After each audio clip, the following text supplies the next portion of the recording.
Okay, I'm going to walk around a little bit, and I apologize. First of all, thank you very much for taking the time to be in this presentation. I know that I'm the last presenter, and food is waiting at Rick, so I will try to be relatively quick, because I expect that there will be some questions at the end, and that's where I really want to focus the time of my presentation to make it more dynamic. Okay, so some basic concepts of what is managed services. I think at a high level, the concept of managed services is not necessarily a new concept.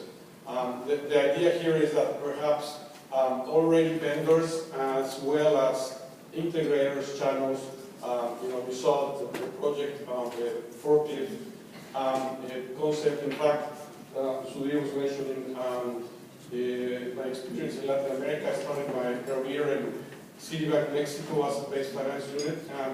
We actually did what we call the full service lease with a company called Cemex, which is one of the largest cement companies in Mexico and around the world. And we were able to provide a full set of services aligned with trucks through Penske, which is a unit of GE Capital. So we got together, Citibank, Penske, and the customer to be able to provide a full service lease of trucks. And this was 1996, and we'll go a little bit into it later in terms of how I see the Turkish market, etc. But the concept is not necessarily new, but the concept is being pulled into different, several elements have been converging into making this a much more relevant product. And what is the key component of this is the financing, because the majority of the service providers do not want to have these assets on the books. They want to recognize the revenue. They don't necessarily want to take the risk of the end user in terms of financial. They don't have the capacity to evaluate risk, and so they're looking for partners to avoid having these assets on their books, so they still provide this managed services. So the managed services at a very, very basic level is bundling, for example, in the case of IT, assets like phones, mobile devices, laptops, desktop servers, and then including software, IT services, installation, deinstallation, maintenance, and then putting it all together in a bundle. And normally, the customer would like to see just one invoice that takes care of everything. Important here is that customers are really driving this, and we saw a little bit before in terms of maybe some accounting and the new rules that may affect operating leasing, but as was mentioned, the managed services component will only get more important if these changes actually are implemented. And the good thing is that for those lessors that are taking a proactive approach to whatever we come and being, quite frankly, responsive to customer needs, there's a very interesting market to be had in managed services. So, as you can see here, it's expected to grow from $137 billion to $235 billion. So that's a big chunk of the pie. And so this is a product that is becoming more and more popular. The customers want to simplify their life, and they're looking for this product, and this is why it's growing. And as it grows, let's say from the provider's perspective, if it continues to grow as it is growing, it creates a problem in terms of how to finance the underlying assets. So let's see what are the profile of potential customers. So we see a broad range of potential customers that could be interested in doing this.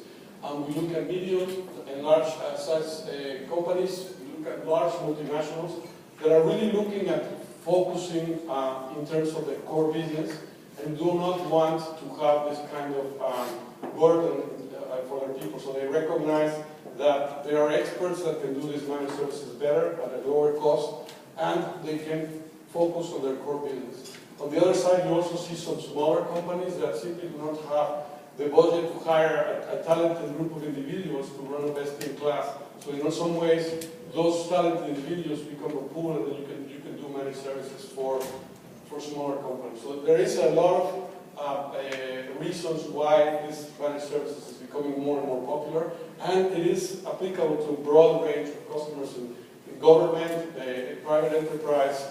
There is really a lot for us to take advantage as we move this more popular.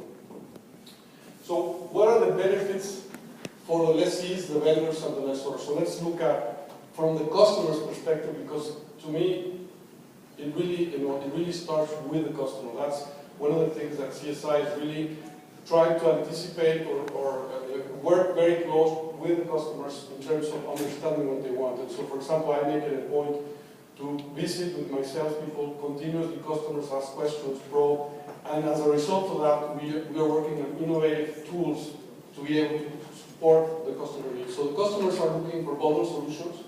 In the US, we would say they're looking for a single throat to choke. And I was in Germany the other day. They were really asking me, what does this really mean? It means that if you have a problem, you don't want to talk to the guy who sold you the hardware, who installed the software, who then is running the equipment. You want someone that says the buck stops here. I need to talk to Bob. Bob, I don't care what you do, who you have to talk to, you fix the problem. That's your problem. My problem is making cookies or whatever. So we also want accountability. So what we find is that when you have a mix of providers and services, there's a lot of room for misinterpretations and gaps. And so when you're to some degree replicating something that I learned in Citibank early in my career, is that one of the biggest risks you have, for example, is split risk, which would be two independent units approving the same customer. In this case, when you have that kind of risk, it means that there's really no one accountable for that particular customer because you have two people approving the credit. Same thing happens here. When you have 7 people that are responsible for just a portion of it, then you don't have accountability. They also talked about transparency. Again, they're looking for SLAs.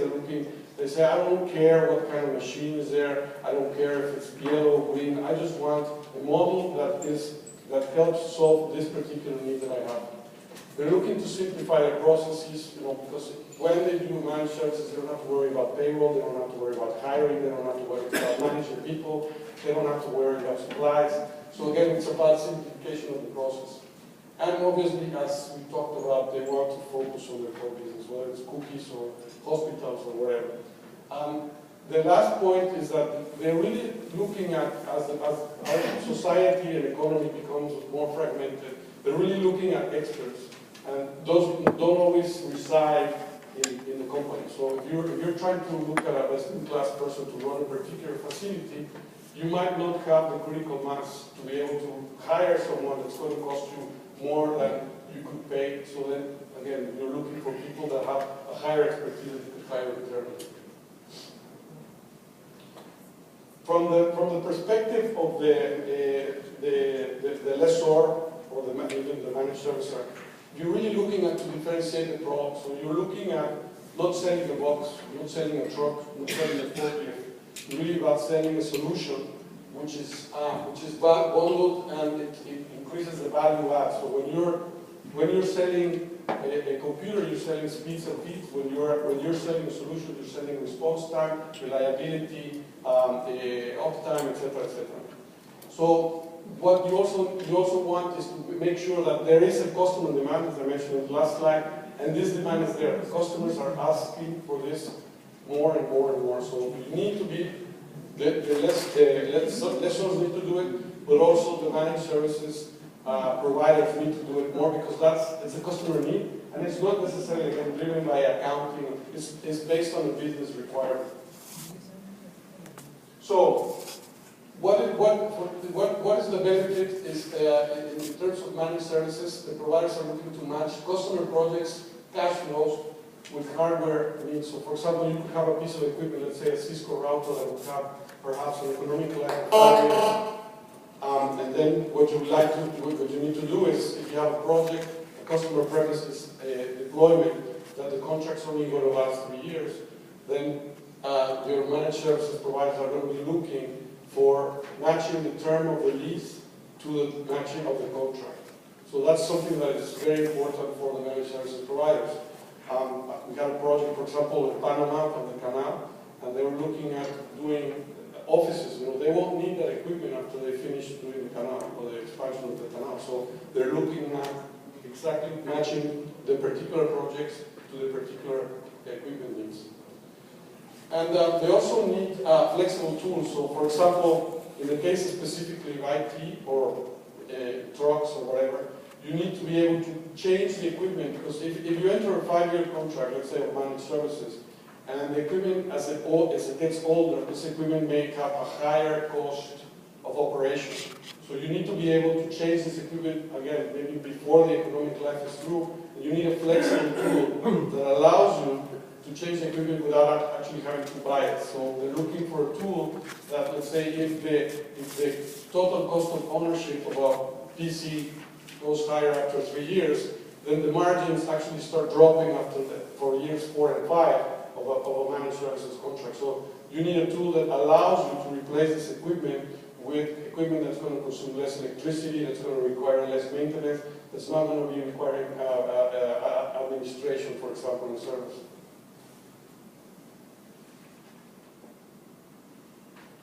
So, enter operating leases.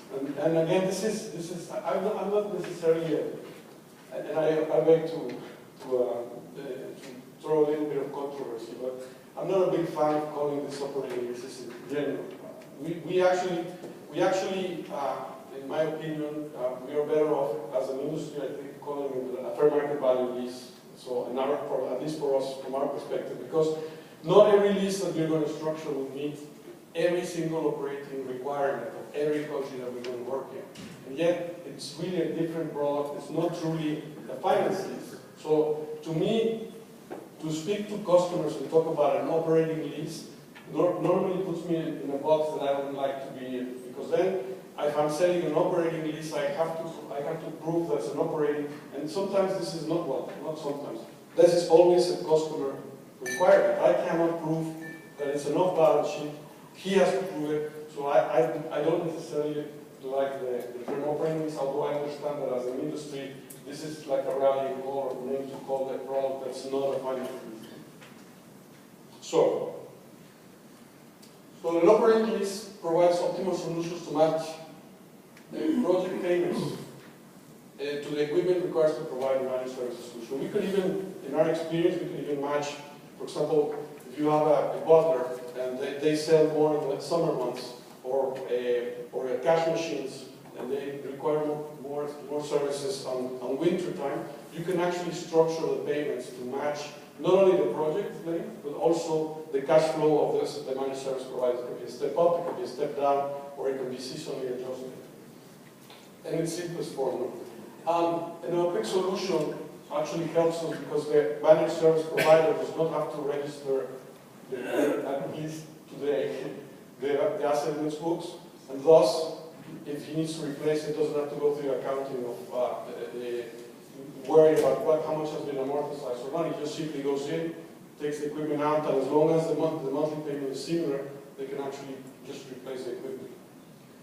And then this is also a fixed, when you do an operating lease or F&B lease, you actually have the capacity to plan, because you can embed into the product costs that are going to be known for a certain period of time, and again, you can replace the equipment when it starts being more expensive to operate, and you keep more or less a smooth curve in terms of your revenues or your margin, because if the cost increase and you cannot change the equipment, then you're going to be having a lot of volatility in terms of your margin.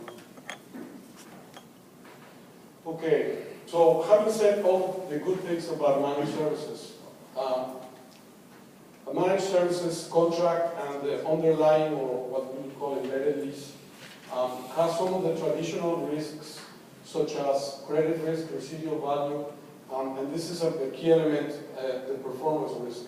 So the performance risk is the risk that is associated in some contracts with the ability of the customer, if he has this single throat choke. He also wants to be able to use the payments as a leverage tool to stop payments if the managed service provider is not providing the adequate service. So this is a really important risk to manage. There are several ways to do it, and there are several structures to put it in place. You could, as someone was mentioning, you could actually divide the payments in two in a way that allows you to have a fixed payment that is the base of the lease. But you could also include substitute providers, enter vendor programs, etc., to be able to manage this risk. And this is something that I don't think a lot of people think when you are actually developing a managed service. So think about how you bill and collect today. You normally are going to be billing based on, let's say, a lease rate factor that's calculated on your residual value and your cost of debt. So, and obviously the tenor of the transaction, and that's going to determine your payments. You can change, as I mentioned before, seasonal, etc. But that's normally associated with a known quantity upfront. So, for example, if you're going to establish a pay-per-use model or a paper-page printing contract, you have to be able to count how many pages the customer is doing in each building. And that can become, if you don't have the tools, the automation, can become operatively prohibitive, and it can get you into a lot of problems.